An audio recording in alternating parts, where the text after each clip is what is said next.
Amen. You may be seated. Happy Monday before Thanksgiving break. We're almost there. I woke up this morning and told my wife it's Wednesday. Only got 3 days this week. And it's the sock days. It is. It's here. Winter has come. So just know, whoa. Okay, socks on today. I think I put them on inside out. So anyway. Glad that you're here today. Hey, we've been traveling through the Sermon on the Mount all semester long, and we had the privilege today to have our own president, Dr. Knapp, who's going to lead us through that today in the Sermon on the Mount. Would you welcome President John Knapp? Thanks, Paul. Good morning, everybody. Good morning, everybody. There we go. Little chilly outside today, so put on your coats this evening. 6:30, we're going to have the lighting of the Hope Christmas tree. It's right there between my house and Voorhees. We'll have Christmas caroling, lots of snacks. It's a really fun time. I hope you guys will plan to join us then at 6:30 this evening. Well, we are continuing through the Sermon on the Mount, and we just keep finding more little nuggets of wisdom in this relatively brief passage in the Scripture. And this morning, I want us to turn to the 6th chapter of Matthew, the 19th verse to begin with, where Jesus tells us, "Do not store up for yourselves treasures on earth, but store up for yourselves treasures in heaven, for where your treasure is, there your heart will be also." Pretty straightforward, simple, not all that challenging, but just a couple of verses later, as Jesus often does, he makes his point in a little bit more challenging way. He says, "No one can serve two masters. Either you will hate the one and love the other, or you will be devoted to the one and despise the other.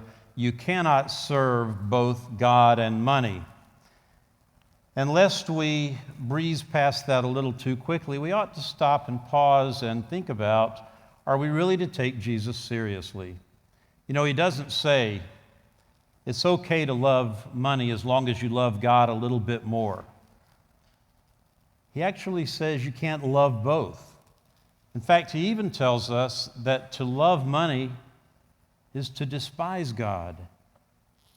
I think that's a pretty challenging teaching in a society like ours, where so much of how we measure ourselves, how we measure our success, how we envision what it means to be thankful at this time of year is measured in dollars and cents. We live in a world where we attach dollars and cents to each other.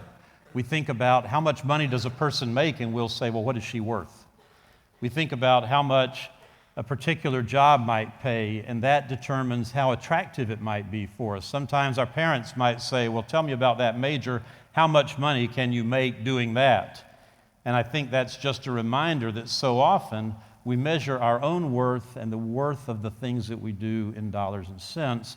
And it seems to me that Jesus wants us to take this very seriously. He actually makes the point again in Luke 16:13, the very same little proverb. He repeats it again there.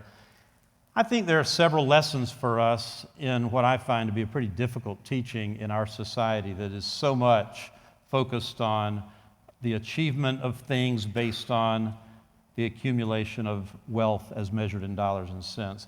And the first of those is that I think one thing Jesus has in mind is that a love of wealth, a desire for wealth, only leads to a desire for more and more of it. You're never really satisfied. I think for us, one of the questions that we might ask ourselves that's very difficult in American society is, how much is enough for me? Have you ever really thought about that for yourself? Have you ever asked, is there an amount of wealth, is there an amount of prosperity, an amount of income that we might say, you know, that would be enough, and I would be satisfied with that, and I wouldn't need any more. And in fact, maybe if I could achieve that, I would be willing to be generous with whatever other blessings came to me and share it with others. I don't know that that's an easy question. How much is enough for me in a world that wants to tell us there's never too much?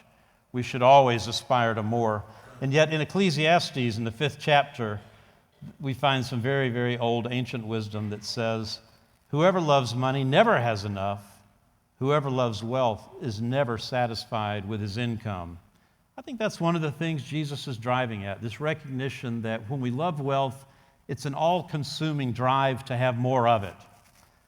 A second lesson is that a desire for wealth indicates that we're seeking our security in the wrong place. You know, just before Jesus gives us this challenging word about wealth, he talks about not putting your treasure in earthly things, but storing up treasure in heaven.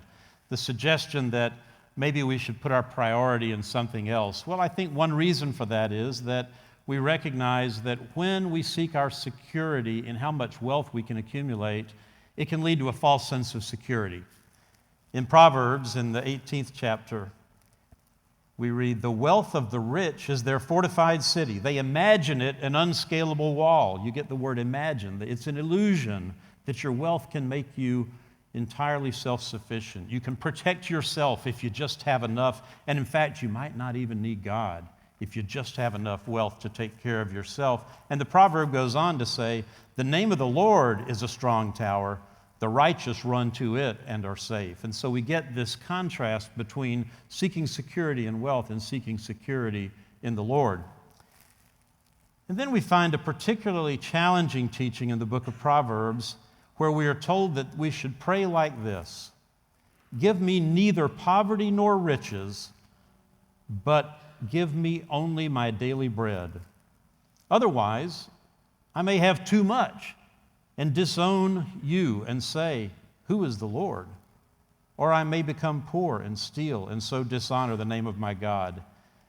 And you know, scholars say that when Jesus says, just a little earlier in the Sermon on the Mount, where he gives us those words of the Lord's Prayer again, when Jesus says we should pray for daily bread, that he's actually referring to this proverb that says we should ask God only for daily bread.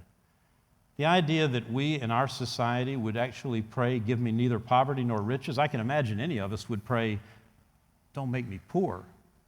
But the thought that we would actually pray and ask God not to make me rich, I mean, can you imagine how that contrasts with everything that a consumerist society stands for, all the things that we in our own ways are guilty of aspiring to? And yet here is this proverb saying, if I'm rich, I might disown God and say, "Who is the Lord?" Who needs God? And by the same token, God doesn't want us to be poor. And it says, if I'm poor, I might dishonor the name of God. And so the notion that if we could just be rich enough, we would have what we need, I think is also very much caught up in this American idea of being a self-made person. You've heard that expression. Somebody who's really successful, maybe an entrepreneur, for example, and we'll say, "Oh, you know, he's a self-made man, pulled himself up by his own bootstraps." And again, what have we said? We've said this person doesn't need anyone else. This person did it all on his own, doesn't need God, doesn't need the rest of us. And in Deuteronomy, in the 8th chapter, in the 17th verse, we read, "You may say to yourself, 'My power and the strength of my hands have produced this wealth for me,' but remember the Lord your God, for it is he who gives you the ability to produce wealth." And then a third reason that I think Jesus takes this desire for wealth so seriously is that I think Jesus recognizes and teaches throughout his teaching in the New Testament that wealth draws us more into ourselves, makes us more self-centered, draws us not only away from God, but away from others. The desire for wealth is to put our own interests first in a way that often neglects the interests of others. You know, we see this in a really challenging way here in Jesus' teaching in the 18th chapter of Matthew, where he tells the story of the unforgiving servant. We often hear that parable of the unforgiving servant as a parable about how we should forgive in the way that God forgives. And indeed, that's the context in which it's taught, because Jesus is responding to Peter's question about forgiveness. But we might read it in another way. Let me just remind you of what the story says. Jesus says, "The kingdom of heaven is like a king who wanted to settle accounts with his servants. As he began the settlement, a man who owed him 10,000 bags of gold was brought to him. Since he was not able to pay, the master ordered that he and his wife and his children and all that he had be sold to repay the debt. At this, the servant fell on his knees before him. 'Please be patient with me,' he begged. 'I'll pay back everything.' The servant's master took pity on him. He canceled the debt and he let him go. But when the servant went out, he found one of his fellow servants who owed him 100 silver coins. He grabbed him and began to choke him. "Pay back what you owe me," he demanded. His fellow servant fell to his knees and begged him, "Please be patient with me and I'll pay it back." But he refused. Instead, he went off and had the man thrown into prison until he could pay the debt. When the other servants saw what had happened, they were outraged and went and told the master everything that had happened, and the master called the servant in. "You wicked servant," he said, "I canceled all that debt of yours because you begged me to. Shouldn't you have had mercy on your fellow servant just as I had on you?" Well, it is indeed a great story of forgiveness and the need to forgive in the way that we have been forgiven. I think it's also a story about the power of money. I think when Jesus talks about serving two masters, this is what he's talking about. He's talking about a servant who not only had the master who forgave him of his debt, he was freed from the debt that he owed his master, and yet he was not freed from the master that wealth was in his own life. And so that desire for money, that self-interest continued to have a claim on him, and he just couldn't bring himself to let go of it. He couldn't bring himself to say, "This is enough for me, I will forgive my fellow servant."